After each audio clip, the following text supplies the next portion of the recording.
অমনি সেই বনে চলে গেছে হরিণ শিকারের উদ্দেশ্যে। এইভাবে তীর ধনুক নিয়ে বসে আছে রাজা দশরথ। কথাগুলো খেয়াল করবেন ভালো করে। দেখেন, অদৃষ্টের পরিহাস না যায় খণ্ডান। ইংলিশে একটি কথা আছে, what is plotted can not be plotted. ভাগ্যের পরিহাস না যায় খণ্ডান। এবার এইভাবে তীর ধনুক নিয়ে বসে আছে। আর এদিকে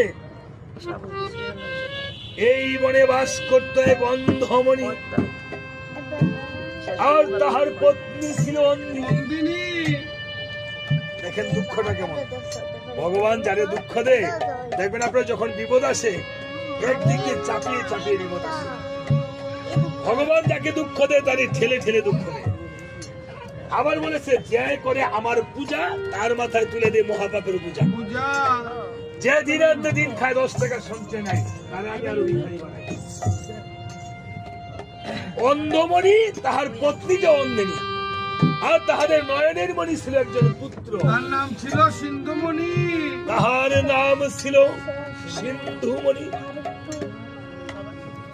যদি রামায়ণ দেখে থাকেন, সিন্ধুমণির পালাটা দেখে থাকেন, তাহলে বুঝবেন। টেলিভিশনে দেখে সিন্ধুমণি করিত সিন্ধুমণি আমার মতো এমন কুলাঙ্গার ছিল না। আমরা তো মাতা পিতাকে ভরণ পোষণ করতে চাই না। সিন্ধুমণি তাহার অন্ধ মাতা পিতাকে এইভাবে ফেরিওয়ালাদের মতো ভার বেঁধে, ফেরিওয়ালারা ভার বেঁধে চলে না, ফেরিওয়ালাদের মতো ভার বেঁধে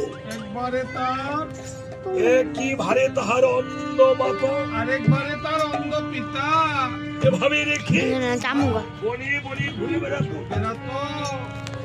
আর ক্ষুধাতে দিত ফল, তৃষ্ণাতে দিতেন জল। সেই ছিল একমাত্র সম্বল, তাদের সম্বল। একদিন মা অন্দিনী কেঁদে কেঁদে বলছে, বাবারে সিন্ধুমণি, এই হতভাগী মায়ের পেটে জন্ম নিয়ে তোর শুধু কষ্ট হলো রে বাবা। না মা, এমন কথা বলো না, আমার কষ্ট বাবারে। এই অন্ধ মাতা পিতার কাছে বসে কষ্ট হলো। সিন্ধুমণি বলছে, না গো মা, এমন কথা তুমি বলো না। এই জগতে তোমাদের দুটি চক্ষু নাই। ভগবান আমাকে দুটি চক্ষু দিয়েছে। ভগবান যদি আমাকে এই শক্তি দিত, আমার একটা চক্ষু মা তোমার চোখে, আরেকটা চক্ষু মা বাবার চোখে লাগাতে পারত।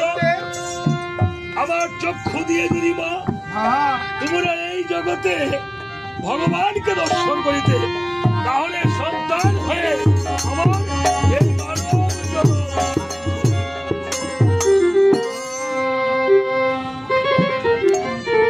কেঁদে কেঁদে বলছে, বাবারে তোর চক্ষু দিতে হবে না, যা আমাকে একটু জল এনে দে, আমার যে জল পিপাসা পেয়েছে রে বাবা।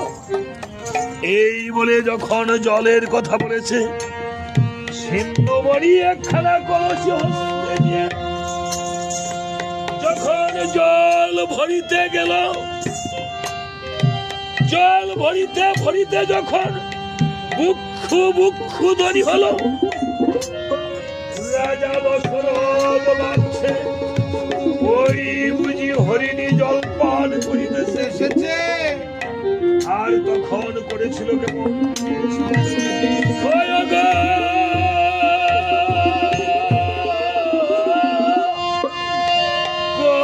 কলসি